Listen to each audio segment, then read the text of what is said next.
Harus diakui kebutuhan pokok manusia di era digitalisasi sudah bergeser. Selain ada sandang, pangan, dan papan, sekarang ada kebutuhan lainnya, yaitu akses internet. Di Indonesia sendiri, berkembang pesatnya akses internet sudah membuahkan hasil. Hasil ekonomi digital di Indonesia disebut-sebut akan membawa Indonesia menuju 10 besar negara dengan ekonomi terkuat pada 2030 mendatang. Tapi balik lagi nih ke dasarnya, apakah akses internet di Indonesia menjadi modal utama keberadaan ekonomi digital sudah tersedia? Mari kita simak ulasannya dalam menyongsong era baru industri telekomunikasi Indonesia. Kita lihat di slide yang pertama. Ya, saat ini angka kontribusi ekonomi digital Indonesia memang masih relatif kecil ya terhadap perekonomian nasional. Namun pertumbuhannya sangat pesat. Menurut data dari Kementerian Keuangan, ekonomi digital di Indonesia diproyeksikan tumbuh 20% dari tahun 2021 menjadi 146 miliar dolar di tahun 2025 dan diprediksi akan terus meningkat.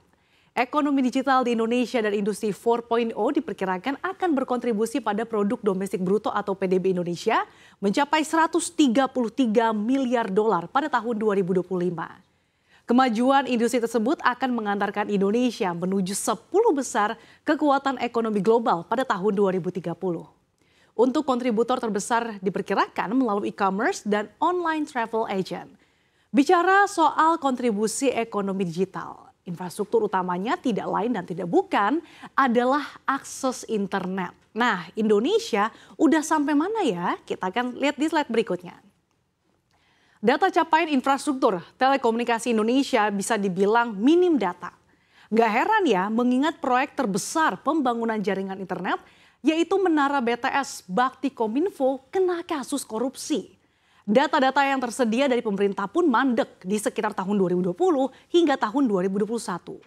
Pada tahun 2020 sendiri menurut data dari Bakti Kominfo sampai 2020 ada 1.682 base transceiver station yang tersebar di daerah terdepan, terluar, dan tertinggal atau biasa kita dengar dengan 3T Indonesia.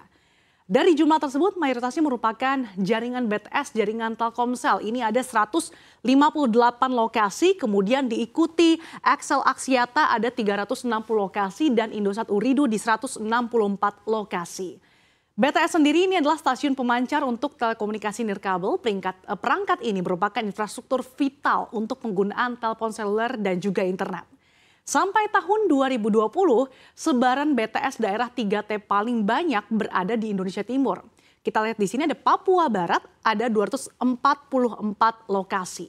Kemudian Maluku 243 lokasi dan kemudian Papua ada 213 lokasi. Ini dengan rincian operator terlihat ya seperti di grafik di sini. Kemudian pada akhir 2020 Kominfo membuka lelang proyek pengadaan 4.200 BTS baru di daerah 3T lainnya yang ditargetkan rampung pada akhir tahun 2022. Tapi di awal tahun 2023 proyek ini di stop karena adanya dugaan kasus korupsi. Pengadaan Menara BTS inilah yang sebenarnya menjadi harapan supaya pemerataan akses internet di Indonesia bisa lebih merata. Sedangkan layanan lain seperti internet kabel dan juga fiber optik persentasenya ini masih jauh di bawah dan areanya juga masih terbatas di Jawa dan Bali saja. Lalu yang menjadi pertanyaan apa saja sih tantangan utama dalam akses internet di tanah air? Kita akan lihat di slide berikutnya. Salah satu tantangan utama dalam akses internet di Indonesia adalah biaya yang tinggi. Meskipun memang penetrasi internet di Indonesia terus meningkat, tapi biaya akses internet ini masih menjadi kendala besar bagi sebagian besar penduduk, terutama di daerah yang kurang berkembang. Biaya internet yang tinggi dapat membatasi aksesibilitas dan juga menghambat pertumbuhan ekonomi digital di tanah air. Meski demikian, sebetulnya tarif internet dari operator seluler di tanah air ternyata jauh lebih murah loh dibandingkan negara-negara di kawasan Asia Tenggara. Sementara di tingkat dunia, harga internet dalam negeri berada di nomor ke-12 termurah dari 230 negara. Nah, sebagai informasi, menurut data dari Kemenkominfo, harga rata-rata 1 GB di Indonesia yaitu 0,42 dolar Amerika Serikat atau sekitar Rp6.000. Nah, ini lebih murah dari Vietnam yang sekitar Rp7.000 per gigabyte-nya. Tantangan berikutnya yaitu luas wilayah. Kita tahu Indonesia memiliki wilayah yang sangat luas dengan banyak pulau-pulau terpencil yang membuat infrastruktur telekomunikasi sulit dijangkau. Hal inilah yang menjadi tantangan serius bagi perkembangan ekonomi digital di daerah-daerah tersebut dan menghambat peluang bisnis online dan juga pemanfaatan teknologi digital. Selanjutnya, keterbatasan infrastruktur telekomunikasi. Meskipun telah ada kemajuan dalam pengembangan infrastruktur telekomunikasi di tanah air, masih terdapat keterbatasan dalam hal jangkauan dan juga kualitas jaringan.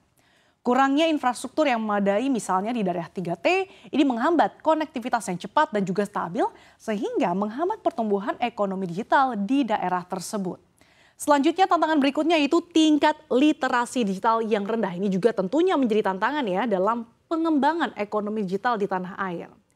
Masih ada sebagian masyarakat yang asing dengan teknologi digital dan juga tidak memiliki pengetahuan yang memadai untuk memanfaatkannya secara efektif. Nah, tingkat literasi digital yang rendah dapat menghambat adopsi teknologi digital dan pengembangan bisnis online di kalangan masyarakat. Berikutnya yang terakhir ini adalah juga cukup penting tentunya yaitu soal keamanan dan privasi. Keamanan dan privasi menjadi isu penting dalam ekonomi digital. Ancaman keamanan seperti kejahatan cyber dan juga serangan siber dapat merusak kepercayaan masyarakat terhadap transaksi online dan juga layanan digital. Selain itu, perlindungan data pribadi juga menjadi perhatian penting dalam lingkungan digital. Keamanan dan privasi yang tidak terjamin dapat menghambat pertumbuhan ekonomi digital dan mengurangi partisipasi masyarakat dalam transaksi online. Ya pemirsa, mendorong ekonomi digital lewat akses internet yang merata memang sepenuhnya tugas pemerintah. Kita doakan saja semoga proyek untuk mendorong penyediaan akses internet pasca kasus dugaan korupsi Menara BTS segera bisa dilanjutkan demi meningkatkan pemerataan akses internet sehingga bisa berkontribusi pada perkembangan ekonomi digital di tanah air.